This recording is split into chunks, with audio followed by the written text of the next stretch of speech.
Salut, c'est Cédric. Aujourd'hui, on est sur la piste d'athlée d'Antibes. Je suis avec donc, Pierre Girard, mon athlète que je m'occupe toute l'année avec. Et je suis aussi avec Julien que je prépare pour ses tests pour l'armée de terre.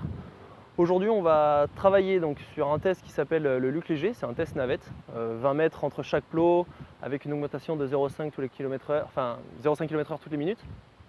Donc ce test est bon en fait pour deux choses. Aujourd'hui, on va travailler donc, pour trouver notre VMA et aussi on va travailler la fréquence cardiaque théorique versus la vraie fréquence cardiaque, d'accord?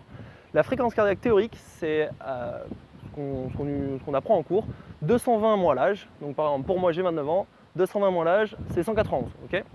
Aujourd'hui, je travaille avec le matériel Suunto. Donc là, je suis équipé avec une ceinture cardiaque que vous verrez après. Et on va vérifier si 191, enfin, si mes 191, donc cette FC max théorique, va être la vraie de mes analyses avec cette fréquence cardiaque, ok? Donc allez, c'est parti, nous on va commencer à s'échauffer et on part sur la piste.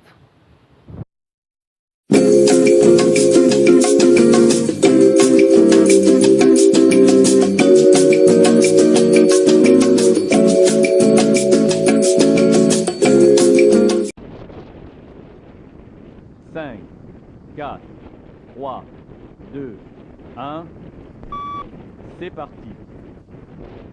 Début du test.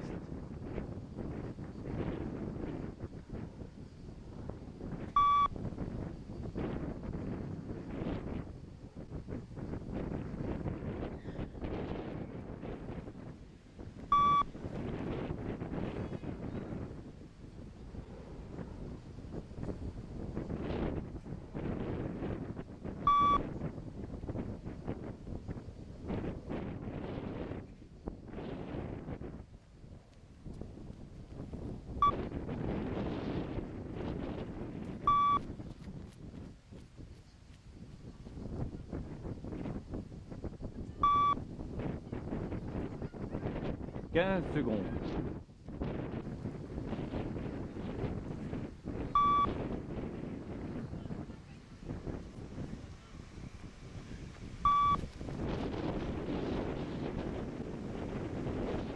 30 secondes. »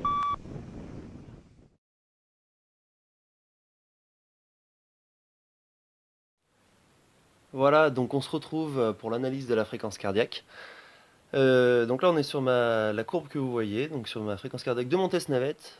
Entre temps le lendemain j'avais fait quand même des tests pour vérifier, parce qu'on ne peut pas juste se baser sur un test. J'ai fait un test sur la saut bike, le tapis de course et aussi un test sur le tatami pendant un combat avec mon cardio-fréquence-mètre. Donc là on s'aperçoit que mon max c'est 180.